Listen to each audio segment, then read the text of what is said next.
সুবিনয় অনুরোধ করছি।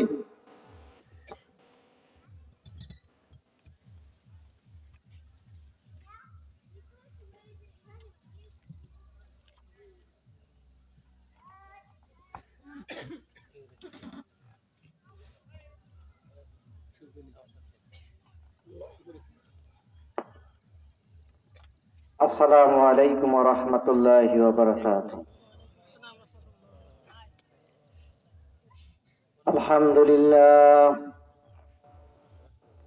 আলহামদুলিল্লাহ নাহমাদুহু ওয়া নাস্তাঈনুহু ওয়া নাস্তাগফিরুহু ওয়া নাউযু বিল্লাহি মিন শুরুরি আনফুসিনা ওয়া মিন সাইয়্যাতি আমালিনা। মান ইয়াহদিল্লাহু ফালা মুদিল্লা লাহু ওয়া মান ইউদ্লিলহু ফালা হাদিয়া লাহু। ونشهد أن لا إله إلا الله وحده لا شريك له ونشهد أن محمدا عبده ورسوله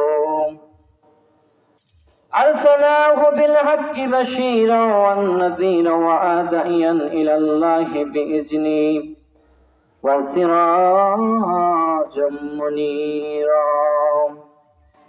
أما بعد فقد قال الله تعالى في كلامه المجيد: يا أيها الذين آمنوا لا ترفعوا أصواتكم فوق صوت النبي ولا تجهروا له بالقول كجهر بعضكم لبعض أن تحبط أعمالكم أنتم لا تشعرون. في شأن حبيبي إن الله وملائكته يصلون على النبي يا أيها الذين آمنوا صلوا عليه وسلموا تسليما. اللهم محبتك صل على سيدنا مولانا محمد وعلى آل سيدنا مولانا محمد. اللهم سيدنا مولانا محمد وعلى آل سيدنا شفيعنا محمد. বেলা যখন শেষ হইবে পালাবার পথ আর পাবি না, ওরে আজরাইল যখন আসিবে কাছে পালাবার পথ আর পাবি না, থাকতে সময় তওবা করে কত করুণা সাধনায়। আল্লাহুম্মা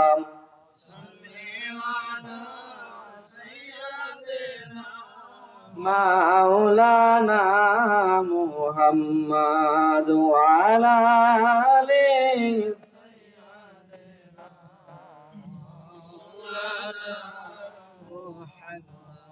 আলহামদুলিল্লাহ। আল্লাহ পাক রব্বুল আলামিনের অশেষ মেহেরবানিতে আমরা সকলেই এই রঘুনাথপুর জয়রাঙ্গা কবরস্থান যুব উদ্যোগে যে ওয়াজ মাহফিলটা দেয়া হয়েছে, যে কজন এই সামিয়া নিচে বসে রাসূল পাক সাল্লাল্লাহু আলাইহি ওয়াসাল্লামের উপরে দরুদ শরীফ পড়তে পেরেছি, যে নবীজি না হইলে কুল কায়নাত হইতো না, নবীগণের নবুয়াত হইতো না, ওলিগণের বেলায়েত হইতো না, সেই নবীজির উপরে কয়েকবার দরুদ শরীফ পড়তে পারে, সবাই বলি একবার আলহামদুলিল্লাহ। আমাদের সবাইকেই তো মারা যেতে হবে নাকি? এই কথা সবাই বিশ্বাস করি তো? পৃথিবীর হিন্দু, মুসলিম, বৌদ্ধ, খ্রিস্টান 36,000 প্রজাতি জাতের মানুষ আছে। এখন কোন ব্যক্তি মুসলমানও যদি বলে যে আমি রাসূল পাক সাল্লাল্লাহু আলাইহি ওয়াসাল্লামকে বিশ্বাস করি না, আমি তাও কিছু বলি না। জান্নাত জাহান্নাম বিশ্বাস করি না, তাও কিছু বলি না। যদি বলে কোরআন কারীম বিশ্বাস করি না, তাও কিছু বলি না। যদি আল্লাহকেও বিশ্বাস কেউ না করে, তাকেও আমি কিছু বলি না। কারণ পৃথিবীর সমস্ত কিছু যদি অস্বীকার করতে পারে, কিন্তু মৃত্যুকে কিন্তু কেউ অস্বীকার করতে পারে না। কথা কোন ঠিক কিনা? সমস্ত পৃথিবীর মানুষ, পৃথিবীর যা কিছু আছেন, সমস্ত কিছুকে কিন্তু অস্বীকার করতে পারে, কিন্তু এই মৃত্যুকে কিন্তু সকল জাতি প্রজাতির মানুষ বিশ্বাস করতে বাধ্য। আর আবার কোন ঠিক কিনা? এখন কথা হলো, মরে তো যাইতেই হবে, মরার আগে ঈমান নিয়ে কবরে যাওয়ার দরকার আছে না নাই? আমি সামান্য, আমার সময় সংক্ষিপ্ত, আমি যে যে কথাগুলো বলি, অল্প কয়েকজন মানুষ হুসাইনি আওয়াজ দিবেন সবাই নাকি? এতে খুব ভালো লাগবে। কারণ ওয়াজ শোনার মানুষ কিন্তু খুব কম, মানার মানুষ খুব কম। কারণ দেখছেন কত মাইক করা হয়েছে, হয়তো এখন মানুষ নাই, পরে হয়তো হবে। কারণ আমাদের অবস্থা হলো ভালো কথা শুনতে আমরা চাই না। এই মানুষ নাই দেখে একটা কথা মনে পড়লো, বলবো বাবাজিরা। এখন এক বুজুর্গ ব্যক্তি যাইতেছে রাস্তা দিয়ে, তার পিছন থেকে তার সাহায্য করেছে যে আপনার সাথে আমি চলতে চাই দু একদিন। তখন বললো যে আমার সাথে চলতে পারবা না, চলতে গেলে খালি প্রশ্ন করবা। এখন চলার ঠিক আছে, নিতে পারি, ধৈর্য ধরে থাকতে হবে, কোন প্রশ্ন করা যাবে না। পিছন পিছন হাঁটতেছে, এখন দেখে যে একটা মানুষ ওই জোলা নদীর কিনার দিয়ে ভাইসে যাইতেছে। এখন একটা শ্রীগাল, ক্ষুধার্ত শ্রীগাল, ওইটাকে ধরার জন্য খুব চেষ্টা করতেছে যে খাবে, খুব ক্ষুধার্ত পেলে পারে খাবে, হ্যাঁ ক্ষুধা নিবারণ করবে। তো এখন ধরার চেষ্টা করে, ধরতে পারে না, ধরার চেষ্টা করে ধরতে পারে না। এমন অবস্থায় অনেক দূর যাওয়া পর্যন্ত হাঁটে যায়, কিন্তু এক সময় হাতে নাগুল পাইছে। কাছে কিনারে টাইনে উঠায়া কান শুকছে, মুখ শুকছে, হাত শুকছে, পাও শুকছে, কিন্তু খাই নাই। এখন এই শাকের এই হুজুরে বলে, হুজুর একটা কথা ছিল যে এত কষ্ট করে লাশের পিছনে থাকতো, লাশটা খাইলো না, বলে যে বলছিলাম আমার সাথে তুমি চলতে পারবা না। প্রশ্ন করবো বারবার করে, না আমি হয়তো চলতে পারবো না, কিন্তু আমার এই হাকিকত বলে যেতে হবে যে কিসের কারণে এত ক্ষুধার্ত, লাশ ওঠানোর চেষ্টা করলো, তা উঠাইলো, তা খাইলো না কিসের জন্য? তুমি জিজ্ঞাসা করো, ডাক দেবে। আমি এর মতন মানুষ ডাক দিলে কি আসবে? আমি বললাম তুমি ওকে ডাক দিয়ে জিজ্ঞাসা করো, আল্লাহর জবান ওকে খুলে দেবে। কারণ সুবাহান আল্লাহ। এখন ডাক দিয়ে জিজ্ঞাসা করছে, এই শ্রীগাল এদিকে আসো। তাড়াতাড়ি দৌড়াই আছে, যে বললে যে তুমি এই লাশটা খাইলে না কেন? নাক শুকলা, কান শুকলা, মুখ শুকলা, হাত পা সবই শুকলা, খাইলে না কেন? তখন বলল যে হুজুর আমি ভীষণ ক্ষুধার্ত ছিলাম, আমার অন্তরে ইচ্ছা ছিল যা পাবো তাই খেয়ে ক্ষুধাটা নিবারণ করব, কিন্তু এমন একটা পরিস্থিতি শিকার, এত কষ্ট করে উল্লাসটা ওঠানোর পরে ওই জবানটা সুইখা দেখি, এই জবান দিয়ে কোনোদিন ভালো কথা মানুষকে বলে নাই। এই কানটা সুইখা দেখি, মনে করলাম জবানটা খারাপ, যদি কান দিয়ে কোনো ভালো কথা শুনে থাকে তাহলে হয়তো আমি তাকে খেয়ে ক্ষুধাটা নিবারণ করব। হাই হাই, কানটা সুইখা দেখি, জীবনে কান দিয়ে কোনোদিন ভালো কথা শোনে নাই। কোন জায়গা মাহফিল হয়েছে, মাহফিল যেই জায়গা হয়েছে, মাহফিল থেকে আরো দূর দিয়ে হাইটে গেছে, ভালো কথা কোনোদিন শোনার চেষ্টা করে নাই। বর্তমানকার অবস্থা কি তাই কি তাই না? এখন পাও শুকলাম না, হাত শুকলাম না, হাতটা সুইকা দেখি, এই হাত দিয়ে কোনো মানুষের উপকার পাই নাই, ক্ষতি ছাড়া কোনোদিন উপকার হয় নাই। মাহফিলে তো দেখতেছেন এই কজন মানুষ, ওয়াজ শোনার লোক খুবই কম। বুঝতে পারছেন আমার কথা? বেজার হইলেন? এই পরিস্থিতিতে আমাদের অবস্থা যেন এমন না হয় মরে গেলি জানে যদি না খায়, তাহলে এর স্যার হতভাগে আমাদের মতন আর কিছু হতে পারে না। যদি কিছু কামাই করে না নিয়ে যেতে পারি নাকি, যে এমন কিছু করলাম না যে মরার পরে আমার লাশটাও কইছিল না মাটিতে। বর্তমান পরিস্থিতি তাই। ওয়াজ শোনালো রাস্তাঘাটে, এখানে কত মানুষ, রাস্তাঘাটে তার 4 গুণ বেশি মানুষ আছে। তো বর্তমান অবস্থা তাই। যাই হোক, যে কাজের কথা আসি, সামান্য সময় তো এখন মানুষ জন্মগ্রহণ যখন করে, কথায় আসি, এখন জন্মগ্রহণ করার পরে কিন্তু আজান দেয়, দেয় না? যখন যার জন্য জন্মগ্রহণ করার পর আজান দেয়, সেই আজানের জবাব কিন্তু সেই ছোট্ট শিশুটা দিতে পারে না। আমি আপনি কি দিতে পারছিলাম? ওই আজানের কি কোনো নামাজ হয়েছিল? আজানের কোনো নামাজ হয় নাই। কিন্তু যখন আজান দেয়, আজানের জবাব যেমন আমি দিতে পারি নাই, কিন্তু যখন জানাজার নামাজ হয়, ওই জানাজার নামাজও কিন্তু আমি অংশগ্রহণ করতে পারি না। পারি নাকি? এখন কথা হলো, যখন মানুষ জন্মগ্রহণ করে আজান দেয়, বুজুর্গ ব্যক্তিরা বলেছেন যখন আজান হয়, ওই আজানের জানাজা, ওই আজানের নামাজই হলো জানাজা। কোন সুবহানাল্লাহ। জিন্দিগি কতটুক, আজান দিছে কোন সময় ছোট্টবেলা, সেই আজানের জানাজা সেই আজানের জবাব দিতে পারে নাই, সেই আজানের জানাজা নামাজ তার সামনে হয়ে যাইতেছে, কিন্তু সেই জানাজায় সে অংশগ্রহণ করতে পারতেছে না। আজানের জবাব দিতে পারো না, জানাজা অংশগ্রহণ করতে পারো না। ছোট্ট একটু সময়, এই ছোট্ট একটু সময়ের ভিতরে আমরা কি করলাম? এই ছোট্ট একটু সময় জিন্দিগির ভেতরে আমি আপনার এই জবান দিয়ে মানুষের অন্তরে দিল কাবে আঘাত করছি নাকি? এই হাত দিয়ে কত মানুষের খারাপ কাজ করছি, কত মানুষ কষ্ট পাইছে। তাই জিন্দিগি কিভাবে চলে গেল বলা লাগে, জিন্দেগি তোর যাইরে ফাঁকি দিয়া সোনার এই জিন্দেগি তোর যাইরে ফাঁকি দিয়া। ও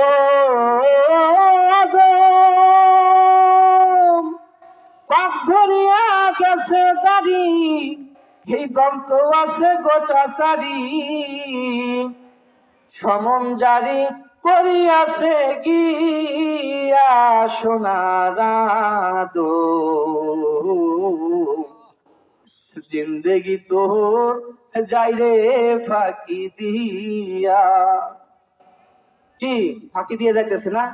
আহা, ছোট্ট ছিলাম, শিশু ছিলাম, আস্তে আস্তে দাঁড়িয়ে উঠে গেছে, দাড়ি কালা হয়ে গেছে।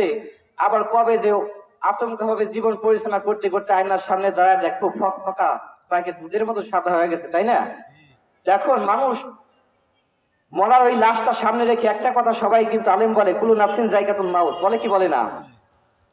অনেক উলামা একরকম, সকল আলেমগণ একটা আয়াত পরে, কিন্তু সেই আয়াতটা আম জনতার মুখস্থ হয়ে গেছে, কুল্লু নাফসিন যায়কাতুল মাউত।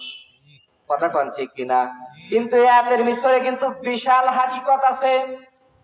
এই আয়াতটার ভিতরে যদি বলি প্রত্যেক প্রাণী মৃত্যুর স্বাদ গ্রহণ করতে হবে, কিন্তু এই আয়াতটার ভিতরে বিশাল মারেফত হাকিকত আছে। বলে তো বসি কুল্লু নাফসিন যায়কাতুল মাউত, কিন্তু দেখেন আমরা ঢালাও ভাবে যদি বলি প্রত্যেক প্রাণীর মৃত্যুর স্বাদ গ্রহণ করতে হবে, কিন্তু দেখেন আয়াতের ভিতরে কিন্তু এইভাবে সঠিক এইভাবে ঢালাও ভাবে বলা নাই। যদি আয়াতটা লক্ষ্য করেন, কুল্লু নাফসিন যায়গাতুল মাউত, কথা কোন ঠিক কিনা? এখানে নফসের মৃত্যুর কথা বলা হয়েছে, প্রতিটি নফসের মৃত্যু হবে, রুহুর কিন্তু মৃত্যুর কথা বলা হয় নাই। আল্লাহ কিন্তু বলে নাই কুল্লু রুহি যায়গাতুল মাউত, কুল্লু ইনসানি যায়গাতুল মাউত, এই কথা বলছে। আল্লাহ কিন্তু বলে কুল্লু মালাইকা জায়গাতুল মাউত, এই কথা কিন্তু বলে নাই। আল্লাহ কয় নাই কুল্লু মালাইকা ফেরেশতারা মৃত্যু স্বাদ গ্রহণ করবে, মানুষ মৃত্যু স্বাদ গ্রহণ করবে, জিন মৃত্যু স্বাদ গ্রহণ করবে, এই কথা কোরআন কারিমের ভিতরে বলে নাই। এই আয়াতটার ভিতরে তামাম দুনিয়া কিন্তু নিয়ে আসছে, আপনারা যদি লক্ষ্য করেন। বলছি কুল্লু নাফসিন, নফসের মৃত্যু স্বাদ গ্রহণ করতে হবে। পৃথিবীর এই জলচর স্থলচর, স্থলের উপরে যত পশু পাখি পক্ষীকুল, যত পানির নিচে মাছ, যত পোকামাকড় আছে, সমস্ত পশু পাখিকে কিন্তু এক জায়গায় নিয়ে আসছে কুল্লু নাফসিন যায়গাতুল মাউত। আবার বলতেছে এই নফসের পরিশুদ্ধ করো তুমি। আমার কথা কি বুঝতে পারছেন? মৃত্যু সাপ কিন্তু এই নফসের গ্রহণ করবে, রুহুর কিন্তু কোনোদিন মৃত্যু হয় না, রুহুর কোনোদিন মাগফিরাত হয় না। আমরা যে বলি রুহের মাগফিরাত, রুহু তো পবিত্র। আমার আল্লাহ বলেন কুলু রুহি মিন আমরি রাব্বি, আমি আল্লাহর আদেশে রুহু তোমাদের ভিতরে প্রবেশ করে। কথা কোন ঠিক কিনা? রুহুর কোনোদিন মৃত্যু হয় না, কোনো নাফসিন নফসের মৃত্যু হয়, আবার আপনার নফসের মৃত্যু হয় ভাই। এই নফসের মৃত্যু এজন্য বলা হয় নফসকে পবিত্র করো। এই যে বলে কদ আফলাহাল মুমিনুন, মুমিন ব্যক্তিরা সফল। আবার আরেক জায়গায় বলছে কদ আফলাহাল তাযাক্কা, সফল হইল ওইসব ব্যক্তি যারা নিজের নফসকে পরিশুদ্ধ করতে পেরেছে। সুবহানাল্লাহ। এখন নিজের নফসকে পরিশুদ্ধ করতে হবে। যখন নফস আম্মা থেকে নফসের লমা প্রবেশ করতে হবে, এই খারাপ নফস থেকে যখন নফসের লমা পরিতপ্ত ওই অনুতপ্ত নফসে প্রবেশ করবেন, তখন ওই অনুতপ্ত নফস থেকে আবার আপনাকে নফসে মুতমাইনায় পৌঁছাতে হবে, পবিত্র নফস। আমার কিন্তু আল্লাহ ওই আমার যে নফস, খারাপ নফসে আমরা এটাকে কিন্তু আমরা ডাকতে যাই। আল্লাহ বলছেন, ইয়া আইয়ুহান নাফসুল মুতমাইন্না ইরজিআ ইলা রাব্বিকি রাদিয়াতাম মারদিয়া ফাদখুলি ফি ইবাদিহি ওয়াদখুলিল জান্নাতি। কোন আল্লাহু আকবার। এখন কথা হলো, আল্লাহ পাক রব্বুল আলামিন বলেছেন, হে পবিত্র নফস আমার দিকে আসো। আল্লাহ কিন্তু ওই খান্নাসরবি শয়তানের কথা বলে নাই, বলছে আল্লাহ বলছে পবিত্র নফস তুমি আমার দিকে আসো। যখন তুমি তোমার নফসকে পরিশুদ্ধ করতে পারবা তখন আমার দিকে তুমি আসো। কোন সুবহানাল্লাহ। এখন কবর যাইতে হলে ঈমান নিয়ে কিন্তু কবর যাওয়ার দরকার আছে না নাই? আল্লাহ বলছে, নবীজি বলছে ঈমান ছাড়া কিন্তু গ্রহণযোগ্য হবে না। ঈমান হলো এক, বুজুর্গরা বলছে ঈমান হলো এক। এই ঈমান যদি না থাকে তাহলে কিন্তু নামাজ, রোজা, হজ, যাকাত সমস্ত কিছু বিফলে। ঈমান হলো এক, নামাজ, রোজা, হজ, যাকাত এক একটার পিছনে শূন্য দেন পারবে 10 হবে, রোজা করবেন 100, যাকাত দিবেন 1000, এভাবে করতে 1 লাখ, 10 লাখ, 1 কোটি হয়ে যাবে। কিন্তু একটা যদি বাদ দেন তাহলে সৈন্যের কোনো দাম থাকবে? ঈমান হলো এক। এজন্য বলছে লাইসাল বিররাম তুওয়াল্লু ওয়াজহাকুম কিবালাল মাশরিক ওয়াল মাগরিব। পূর্ব দিকে সিজদা দাও কোনো সওয়াব নাই, পশ্চিম দিকে সিজদা দাও কোনো সওয়াব নাই। তাহলে সওয়াব কিসে? ওয়ালাকিন্নাল বিররা মান আমানা বিল্লাহ।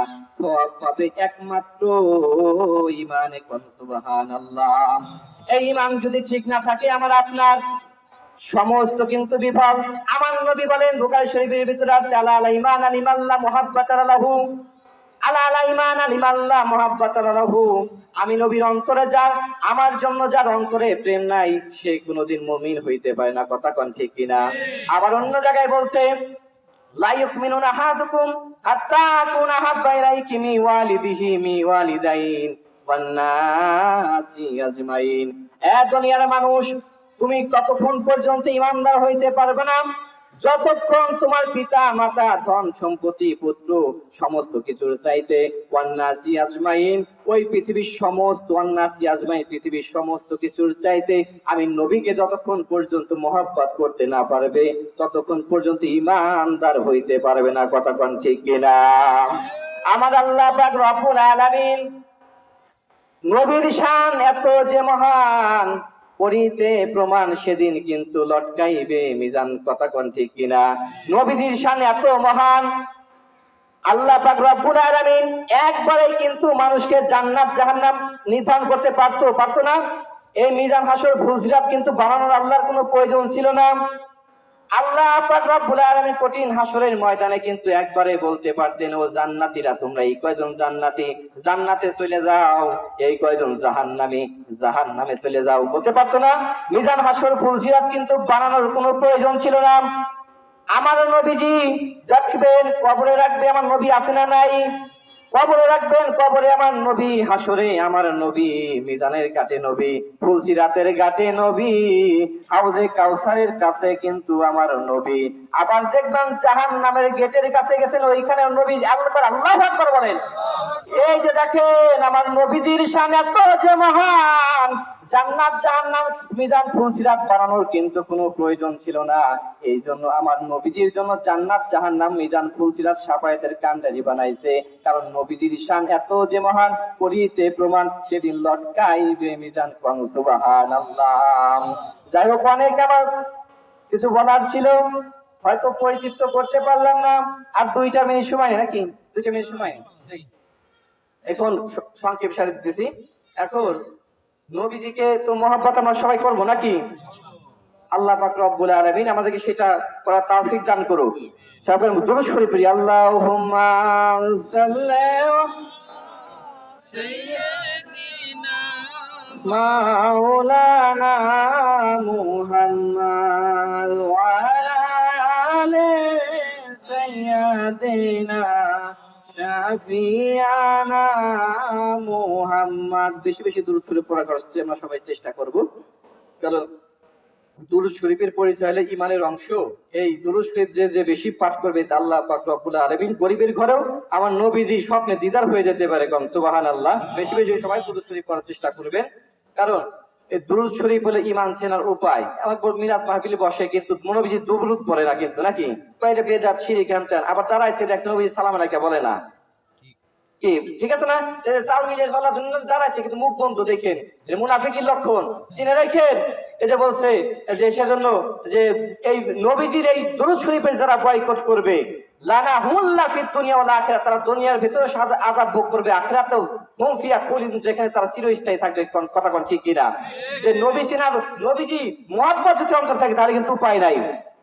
ঈমান চেনার একটা উপায় হলো যে ঈমান চিনতে হলে যেমন স্বর্ণ পরীক্ষা করতে কোষ্ঠী পাথর লাগে, ঈমান পরীক্ষা করতে কিন্তু নবী লাগে। কথা কোন ঠিক? নবীর মুহাব্বত যদি না থাকে তাহলে কাজ হবে না। দেখুন আমার নবী যে কি কিন্তু এক ইহুদি সন্তানও ভালোবাসছিল, নামাজ পড়া হজ জাকাত তখন পড়ে নাই, কিন্তু নবীজির কাছে আইসা তখন বলছে, হুজুর আমার বাপ মা তো আমার এই খুব সোনার চামচ দিয়ে কাজে বড় করার মতন করছে, আমি আপনার একটু খেদমত করতে চাই, আমি তো ইসলাম গ্রহণ করতে পারবো না। নবীজি বলল যে আমাকে যে মহব্বত করছে, তুমি না মুসলিম হইলে তোমাকে আমি জোর জবরদস্তি করবো না, যে আমাকে মহব্বত করছে তাকে প্লাস করার সুযোগ আছে, মাইনাস করার সুযোগ নাই। এইভাবে ওযুর পানি, তারপরে নবীজি গামছা সবসময় আগায় দেয়, ওযু করে গামছা গায়া দেয়। কিন্তু একদিন হঠাৎ করে 3 বছর করছে এইভাবে, হঠাৎ করে সেই ছেলেটাকে দেখতে পায় না। নবীজি বললো যে সেই ছেলেটাকে যে আমার এই গামছা টামছা আগায় দিত, ওযুর পানি আগায় দিত, সেই ছেলেটাকে তো দেখি না। এমত অবস্থায় নবী বেলাল রাদিয়াল্লাহু তাআলা আনহু বললেন যে হুজুর সেই ছেলেটা তো খুব অসুস্থ, মরণাপন্ন অবস্থা, সেই ছেলেটা তো আর উঠতে পারে না। এটা এত আমাকে তুমি বলবা না, যে ছেলেটা 3টা বছর আমার জন্য এত কিছু করছে তার জন্য আমি কিছু করবো না? চলো সেই ছেলেটার বাড়ি যাই। বাড়ি গেছে, সেই ছেলেটা কিন্তু ইহুদি। নবী যখন নামাজ পড়তো তখন কিন্তু সেই জুতা মুবারক বুকের সঙ্গে লাগায় মসজিদের বাইরে দাঁড়াই থাকতো, বলতো যে হুজুর তুমি এখন তোমার বাড়িতে চলে যাও, এখন তোমার নামাজ পড়বো। তবু মসজিদে কিন্তু ডাক দেয় নাই, কারণ ডাক দিলে ওই ধর্মের, ইহুদি ধর্মের পর কিন্তু নবীজি জোর জবরদস্তি হবে। নবীজি কিন্তু অন্য ধর্মের উপরে জোর জবরদস্তি কখনো করে নাই, করছে নাকি? এখন বলছে না হুজুর আপনি নামাজ পড়ে আসেন, আমি জুতা খানিয়ে বুকের সাথে লাগাইয়া থাকি। এইভাবে 3টা বছর করছে। যখন দেখে না নবীজি বাড়িতে গেছে, যা দেখে ছেলেটা খুব অবস্থা খারাপ, নবীজি যা সারিয়া মাথায় কপালে হাত দিছে, কারেন্টের মতন শক করার মতন তাড়াতাড়ি উঠাইছে। কি হইলো? ওমর বললে হুজুর কি হইলো? বলে আমি আসার আগেই আজরাইল এর দেহের মধ্যে প্রবেশ করে গেছে। কোন আল্লাহু আকবার। এমত অবস্থায় হুজুর তাড়াতাড়ি আল্লাহর কাছে ফরিয়াদ করেন, আল্লাহ যে ছেলেটা আমার জন্য 3টা বছর বুকের জুতা টানছে, যে বেঈমান হয়ে আজকে মৃত্যুবরণ করে, আমি নবীজি সহ্য করতে পারবো না, তুমি সময় দাও, আজরাইলকে তুমি থামাও, মালাকুল মাউতকে তুমি থামাও। থামাইলো, কালেমা পড়লো, মুসলমান হলো। এখন কথা নবীজির প্রেম যদি অন্তরে থাকে, ওমরকে বলতেছে, ওমর এতক্ষণ আগে সে ইহুদি ছিল, আমি নবী আসার কারণে, আমার সহবত পাওয়ার কারণে আজকে সে ঈমান নিয়ে মৃত্যুবরণ করলো। সুবহানাল্লাহ। নবীজির অন্তরে যদি প্রেম থাকে, নবীজির প্রেম যদি অন্তরে তিল পরিমাণ থাকে, মৃত্যুর কালে কিন্তু শেষ ভালোটা আপনার হবে। কথা কোন ঠিক কিনা? সারাদিন ইবাদত বন্দি করতে পারে নাই, কিন্তু নবীজির জুতা মুবারক বুকে নিয়ে টানছে, টানার কারণে কিন্তু যাই হোক মৃত্যুর সময় কিন্তু আমার নবীজিকে তার মরণের সময় কাছে নিয়ে আসছে। কথা কোন ঠিক কিনা? এখন কথা হলো আর বাড়াবো না। আমার নবীজি বলছে আমার মহাব্বত যদি অন্তরে থাকে, মৃত্যুর সময় তুমি ঘাবড়াইও না, আমি তোমাকে মদিনা থেকে মৃত্যুর সময় রিসিভ করতে চলে আসবো। সুবহানাল্লাহ। নবীজি আমার আসতে পারে কি পারে না? মৃত্যুর সময় আসতে পারে কি পারে না? নবীজির মহাব্বত আজকে থেকে তো করবো তো। সবাই তো তাকবীর দেয়, নারায়ে তাকবীর, নারায়ে রিসালাত, ইয়া রাসূলুল্লাহ, নারায়ে তাকবীর, আল্লাহু আকবার, নারায়ে রিসালাত, ইয়া রাসূলুল্লাহ। অনেক সিরিয়ালের ছিল, তারপর তৃপ্তি দিতে পারলাম না, হয়তো বা যদি কোনোদিন সময় আসে করবো। আর মুখ যেহেতু মেহমান আছে, মেহমানকে বসে রাখা একটা বিয়াদবি। আমার আব্বা একটা হাদিস বলতো যে একজন মেহমানকে সম্মান দিলে 70,000 নবীকে সম্মান দেওয়া হয়। চিৎকার দিয়ে কোন সুবহানাল্লাহ।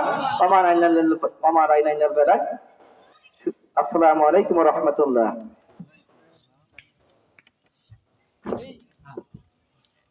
আমাদের এলাকার কৃতি সন্তান